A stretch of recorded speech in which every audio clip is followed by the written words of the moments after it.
আসসালামু আলাইকুম আমার প্রিয় শিক্ষার্থীরা, কেমন আছেন? আশা করি সবাই ভালো আছেন। আমিও আল্লাহর রহমতে অনেক ভালো আছি। তো আজকে আমরা যেটা শিখব মাইক্রোসফট অফিস এক্সেলের ইনসার্ট মেনুর কুইক পার্ট নিয়ে। তো কুইক পার্ট আসলে কি? কুইক পার্ট হচ্ছে ওয়ান কাইন্ড অফ আপনার কপি। ধরেন কোন একটা লেখা অনেকবার লিখতে হবে, অনেক জায়গায় লিখতে হবে।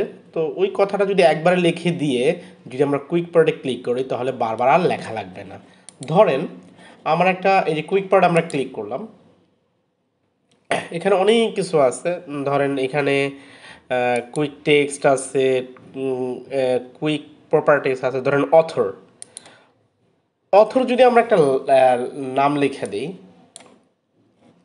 ধরেন আমরা এটা স্পৃহা লিখে দিলাম, তাহলে আমরা যদি একবার যদি অথর কথাটা স্পৃহা লিখে দিই বা তাহলে যেখানে রাখতে চাই না কেন আমি এখানে রাখলাম, রাখার পর আমি কুইক পার্টে গিয়ে আমি এখানে যাব, এখানে অথরে ক্লিক করব, দেখেন স্পৃহা। আবার এখানে দিয়ে যদি আমি কুইক পার্টে ক্লিক করে অথরে ক্লিক করব, স্পৃহা।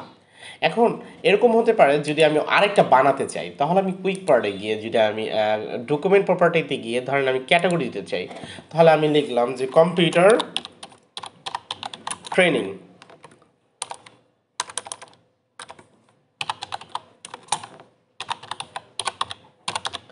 আমি লিখে দিলাম, তাহলে ধরেন আমার এই লেখাটা আবার এখানে লাগতে পারে। তো আমি কুইক পার্টে গিয়ে যদি আমি প্রপার্টি এখানে ক্যাটাগরি কম্পিউটার ট্রেনিং সেন্টার, তো আমার বারবার আর কপি করার দরকার নেই, বারবার লেখা দরকার নেই।